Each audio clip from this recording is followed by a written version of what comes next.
আজকে আমাদেরকে হঠাৎ করেই হসপিটাল ছুটতে হলো বৃষ্টি মাথায় নিয়ে। তো কেন ছুটতে হলো, কী জন্যে, সবটাই তোমাদের সাথে শেয়ার করব। আজকে ভোর থেকেই বৃষ্টি হচ্ছিল। এখন বাজে 8টা এবং সকালবেলায় আমি রান্না বসিয়ে দিয়েছি। তারপর তোমাদের দাদা সকালবেলায় সবজিগুলো নিয়ে এলো। শুভ সকাল বন্ধুরা, সবাই কেমন আছো? আশা করছি সবাই ভালো আছো। আমি পূজা, বোলপুর শান্তিনিকেতনের পাশে ছোট্ট একটি গ্রাম থেকে বলছি। তো আজকে খুবই সামান্য তরকারি করব, পটল আলুর তরকারি আর ডিম ভাজা। তো রান্না হওয়ার পর আমি নাকে মুখে দুটো গুজে নিয়ে তারপরে হসপিটাল বেরিয়ে গেলাম।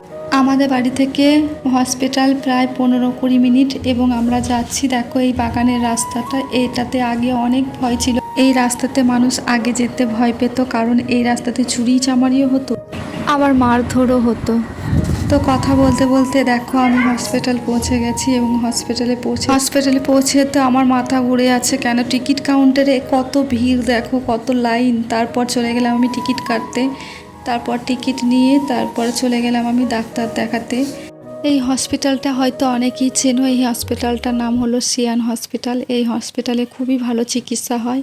তো আজকে হসপিটাল আসার কারণ হচ্ছে আমার মেয়ের কদিন ধরে খুবই শরীর খারাপ, জ্বর, সেই জন্যই আসা। তো ডাক্তার দেখিয়ে বাইরে এসে দেখি প্রচণ্ড পরিমাণ বৃষ্টি পড়ছে। আজকে সকালে আমি যখন আসছিলাম তখনও বৃষ্টি মাথায় নিয়ে এসেছি এবং যাবার সময় তো প্রচণ্ড পরিমাণে বৃষ্টি